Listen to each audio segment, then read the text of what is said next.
السلام علیکم ورحمۃ اللہ وبرکاتہ۔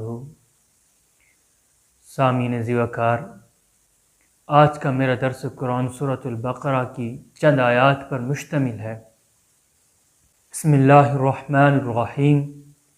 اللہ کے نام سے شروع کرتا ہوں جو بہت مہربان نہایت رحم فرمانے والا ہے۔ فی قلوبہم مرض فزادہم اللہ مرضا وَلَهُمْ عَذَابٌ أَلِيمٌ بِمَا كَانُوا يَكْذِبُونَ۔ ان کے دلوں میں بیماری ہے، اللہ رب العزت نے ان کی بیماری کو مزید بڑھا دیا اور ان کے لیے دردناک عذاب ہے، وہ اس وجہ سے کہ وہ جھوٹ بولتے تھے۔ فی قلوبہم مرض، ان کے دلوں میں بیماری ہے۔ اس آیت میں بیماری سے مراد منافقوں کی منافقت اور حضور پر نور صلی اللہ علیہ وآلہ وسلم سے بغض کی بیماری ہے۔ جس طرح جسمانی امراض ہوتے ہیں اسی طرح باطنی امراض بھی ہوتے ہیں۔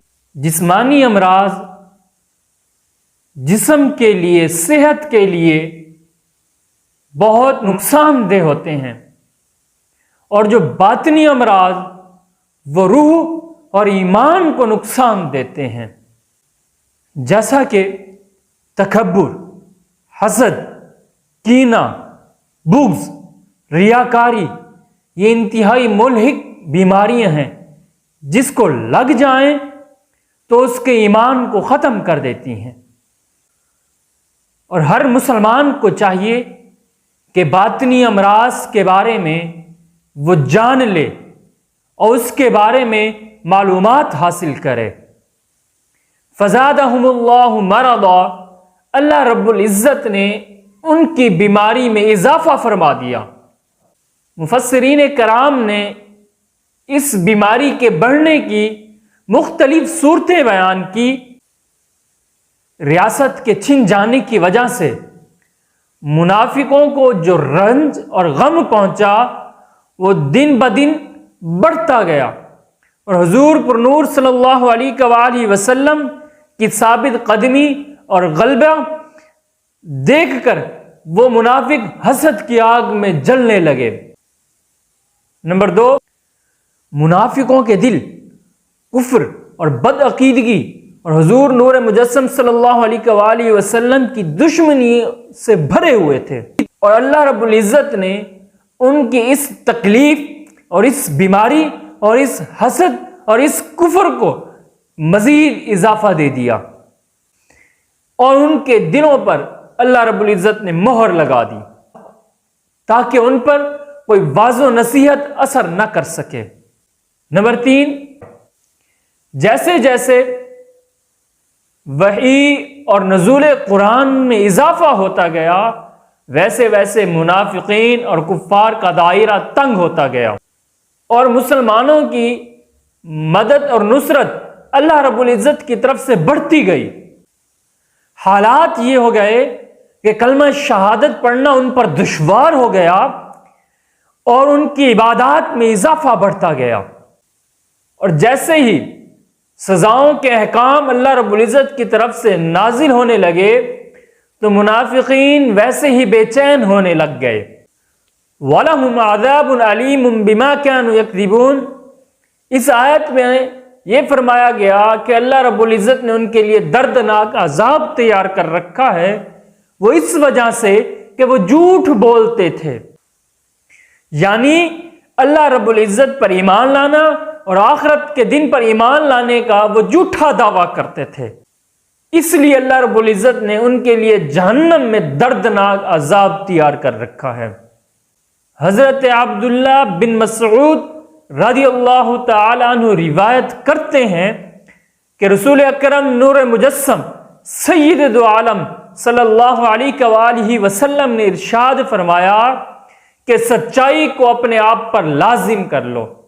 سچائی نیکی کا راستہ دکھاتی ہے، سچائی جنت کی طرف لے کر جاتی ہے، اور جو برابر سچائی بولتا رہتا ہے اور سچ بولنے کی کوشش کرتا ہے تو اللہ رب العزت کی بارگاہ میں اس کا نام صدیق لکھ دیا جاتا ہے۔ اور اسی طرح جو شخص جھوٹ کو اپنے آپ پر لازم کر لیتا ہے اور جھوٹ گناہ کی طرف لے جاتا ہے اور جھوٹ جہنم کی طرف لے جاتا ہے، اور جو شخص برابر جھوٹ بولتا رہتا ہے اور جھوٹ بولنے میں کوشش کرتا ہے یہاں تک کہ وہ اللہ کی بارگاہ کے اندر کذاب لکھ دیا جاتا ہے۔ حضرت انس رضی اللہ تعالیٰ عنہ سے روایت ہے کہ حضور صلی اللہ علیہ وآلہ وسلم نے ارشاد فرمایا، جو شخص جھوٹ بولنا چھوڑ دے، جھوٹ باطل ہے، ختم ہو جانے والا ہے، تو اللہ رب العزت اس کے لیے جنت کے کناروں میں اس کا گھر بنوا دیتا ہے۔ وَإِذَا قِيلَ لَهُمْ لَا تُفْسِدُوا فِي الْأَرْضِ قَالُوا إِنَّمَا نَحْنُ مُصْلِحُونَ، اور جب کہا جاتا ہے ان لوگوں سے کہ تم فساد نہ کرو زمین میں، تو وہ کہتے ہیں ہم تو اصلاح کرنے والوں میں سے ہیں۔ اس آیت میں جب مومنین ایمان والے لوگ منافقوں سے مخاطب ہوتے ہیں تو وہ ان سے کہتے ہیں کہ تم لوگ زمین میں فساد نہ کرو، تو وہ لوگ کہتے ہیں حالانکہ ہم تو اصلاح کرنے والے ہیں، ہم تو ان کو نیکی کی طرف بلا رہے ہیں، نیکی کی دعوت دے رہے ہیں، تو مقصد صرف اصلاح کرنا ہے۔ اے ایمان والو، تم جان لو اپنی اس رش پر قائم رہنے کی وجہ سے یہی لوگ فساد پھیلانے والوں میں سے ہیں، مگر انہیں اس بات کا علم تک نہیں، یعنی یہ شعور تک نہیں رکھتے۔ منافقوں کے طرز عمل سے یہ بات بھی واضح ہو گئی کہ عام فسادیوں سے بڑے فسادی یہی لوگ ہیں جو اسلام اور اصلاح کے نام پر لوگوں کو دھوکہ دے رہے ہیں، اور ایسے لوگوں کی کمی نہیں جو اصلاح کے نام پر فساد پھیلاتے ہیں۔ مثلا آزادی کے نام پر بے حیائی، فحاشی اور عریانی اسلام کے نام پر دنیا میں پھیلا دی گئی۔ فن کے نام پر حرام افعال کو پروان چڑھا دیا گیا۔ انسانیت کے نام پر اسلام کی دھجیاں اڑا دی گئی۔ تہذیب اور تمدن کے نام لے کر اسلام پر اعتراض کرنے والے ہر جگہ پر موجود ہیں۔ قرآن کا نام لے کر حدیث کا انکار کرنا، ہاں یہی لوگ فسادی ہیں، اور ان لوگوں کو منافقین کہا گیا ہے۔